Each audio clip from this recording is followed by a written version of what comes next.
Mohon izin bertanya Ustadz, bagaimana cara menyikapi tetangga yang tak suka terhadap kita? Gimana maksa dia supaya suka sama kita? Saya, berapa banyak haters, berapa banyak buzzers yang mencaci maki. Lalu semua saya bilang, ya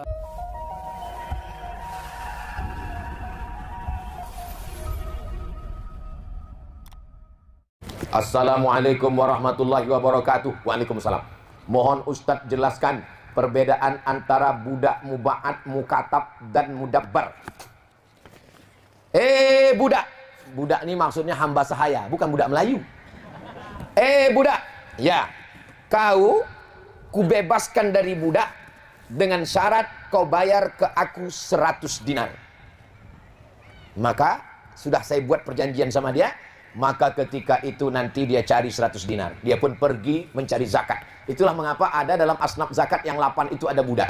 Innamas shadaqatu lil fuqara wal masakin wal amilina 'alaiha wal muallafati qulubuhum wa fir riqab, budak, wal gharimin wa fi sabilillah wa ibnis sabil. Budak dikasih 1/8 untuk membebaskan dirinya karena sudah dituliskan untuk dia. Kau kutuliskan kalau bisa membayar 100 dinar, kau kubebaskan jadi budak. Itu salah satu cara Islam untuk membebaskan perbudakan. Mudabbar, seorang budak hamba sahaya yang diatur, dididik oleh tuannya. Nanti pada saatnya, pada masanya sudah cukup, dia pun akan dibebaskan. Seperti Nabi Muhammad SAW sebelum meninggal dunia, semua budak-budaknya dibebaskannya. Nanti di ujung namanya orang itu biasanya dibuat maula. Jadi kalau dia budak Bani Tamim, maula Bani Tamim. Kalau kebetulan nama tuannya Abdul Somad, maula Abdul Somad. Mantan budak yang sudah diatur, dididik dengan baik. Muba'at, seorang budak yang dijaga, yang dipelihara, yang dijauhkan dari segala hal yang mengganggu dirinya. Itu juga adalah budak dalam Islam, yang dalam syariat Islam sebagai salah satu proses menghapuskan perbudakan. Akhirnya sekarang tak ada lagi budak-budak. Semua perbudakan sudah dibebaskan. Tapi prosesnya tidak sekaligus, sama macam khamar. Khamar tidak langsung, khamar haram. Nah, yas'alunaka 'anil khamri wal maisir. Mereka bertanya kepadamu tentang khamar. Apa jawab Nabi? Apa jawab Allah? Qul fihima ismun kabir. Ada dosanya. Wa manafi'u linnas, ada juga manfaatnya. Khamar itu ada manfaatnya. Lalu kemudian turun ayat berikutnya. La taqrabus shalah, jangan kamu salat wa antum sukara, ketika kamu sedang mabuk. Sampai akhirnya setelah kuat baru turun larangan. Innamal khamru, khamar, wal maisir, judi, wal ansab, menyembelih binatang itu berhala, wal azlam, mengundi nasib, rijsun, najis, min amali syaitan, perbuatan syaitan, fajtanibu, jauhi. Itu beberapa jenis. Sekarang sudah tak ada lagi. Apakah mengqadha sholat itu dilakukan satu kali setelah sholat fardu saja, atau selepas sholat fardu lainnya dilakukan juga, Pak Ustadz? La kafarata laha illa dzalik. Sholat yang tinggal-tinggal dulu, tidak ada yang bisa menebusnya kecuali sholat. Tak bisa ditebus dengan umrah. Menangis di pintu Ka'bah, ampunkan sholatku dulu, pemutihan ya Allah. Tak bisa.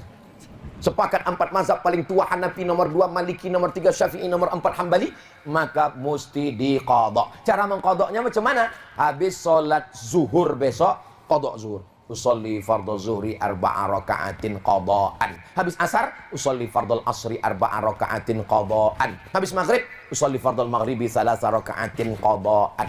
Kalau habis subuh Pak Ustadz, jangan diqadha di masjid, qadha di rumah. Kalau di masjid, nanti dibilang orang ISIS, aliran sesat. Karena tak ada ba'diyah subuh. Berapa lama saya qadha Pak Ustadz? Nah, berapa lama sholat kau tinggal? Umur berapa? Umur 40 Pak Ustadz. Berapa lama tinggal? Sejak akil balik sampai hari ini. Akil balik umur 10. Baru ingat sholat 40. Berarti sholat qadha setiap habis sholat fardu, sholat qadha. Habis fardu, sholat qadha. Satu saja. Berapa lama? Selama kok sholat itu tinggal. Kalau mati belum lunas, alhamdulillah. Mudah-mudahan diampunkan Allah. Begitu cara qadha. Berat qadha nih Pak Ustaz. Apa pula berat qadha? Udah kita hitung tadi, 1 rakaat 1 menit. Jadi kalau zuhur 4 menit. 4 menit berat Pak Ustaz. 4 menit berat, scroll Instagram 4 jam. Mohon izin bertanya Ustaz, bagaimana cara menyikapi tetangga yang tak suka terhadap kita? Gimana maksa dia supaya suka sama kita? Saya, berapa banyak haters, berapa banyak buzzers yang mencaci maki. Lalu semua saya bilang, ya ayyuhal haters, jatuh cintalah kalian ke aku. Mana bisa? Sedangkan kita tak tahu salah apa sebabnya. Yang kedua, Ustadz, bagaimana cara menyikapi tetangga yang suka memfitnah diri kita, tetapi dia pula yang merasa terzolimi? Ada juga orang macam ini ya. Saya sangka udah dimakan ikan hiu semua. Saya difitnah orang. Dicoretnya gambar saya, dipostingnya di Instagram. Saya lapor ke Polda. Kata Pak Polisi di Polda, Ustadz Somad, ini kami akan BAP. Tapi nanti Ustadz kan jadwalnya sibuk ceramah. Nanti gimana kalau kami panggil? Saya siap komandan. Saya akan kosongkan jadwal khusus untuk BAP. Saya datang. Habis BAP di Polda, panggil kejaksaan. Habis itu pengadilan. 2 kali saya datang. Dia tak datang, mencret. Dihina orang, diejek orang, jangan diam. Karena orang zaman sekarang macam menakik mencincang batang kayu. Dicincangnya, dapatnya lunak, dihantamnya kita. Kalau dapatnya keras, berhenti dia. Saya dipitnah orang, jangan datang ke rumahnya. Nanti dia akan flying victim. Dia bilang fitnah, maka kita cari orang ketiga. Jadi orang ketiga ini tak betul, tapi ada saatnya kita perlu orang ketiga. Saya datang ke anggota Dewan DPR RI Komisi 8. Pak, saya angkat Bapak sebagai mediator. Pertemukan saya dengan orang ini. Katanya tak perlu ketemu sama Ustadz. Buat surat pernyataan. Kalau dia memburukkan lagi, kupekarakan dia. Nah, jadi jangan diam. Dalam masalah apapun mesti. Karena Islam ini tidak hanya maaf, ada hukum. An-nafsu bin nafsi. Kalau nyawamu dihilangkan, hilangkan juga nyawa dia. Al-ainu bil aini. Kalau matamu dicucuk orang, cucuk juga biji mata dia. As-sinnu bis sinni. Kalau gigimu dipatahkan orang, patahkan juga gigi dia. Wal juru'al qisas. Kalau dilukainya pipimu, lukai juga pipi dia. Tapi ayatnya belum titik, saudara. Faman afa wa aslaha. Siapa yang mau memaafkan dan mau berdamai, fa ajruhu 'ala Allah. Maka Allah akan memberikan balasannya. Oh, kalau gitu Ustaz tak maafkan. Saya maafkan, tapi hukum tetap berlanjut. Mesti ada proses pembelajaran. Kalau tidak begitu kita akan dipijak-pijak orang. Betul, Pak? Betul, Bu? Nah, lapor, mumpung ada Pak Kapolres, lapor. Itu pendidikan dia. Itu cara kita mendidik dia. Kalau dia perempuan, lakinya pun tak sanggup mendidik dia. Siapa yang bisa mendidik? Kita mendidik dia. Kau laki kau tak bisa mendidik, aku mendidik kau. Karena kalau kita lapor ke lakinya, kau ajar istri kau, aku pun takut. Laki-laki yang takut sama bini, itu nanti kalau mati tidak kena azab kubur.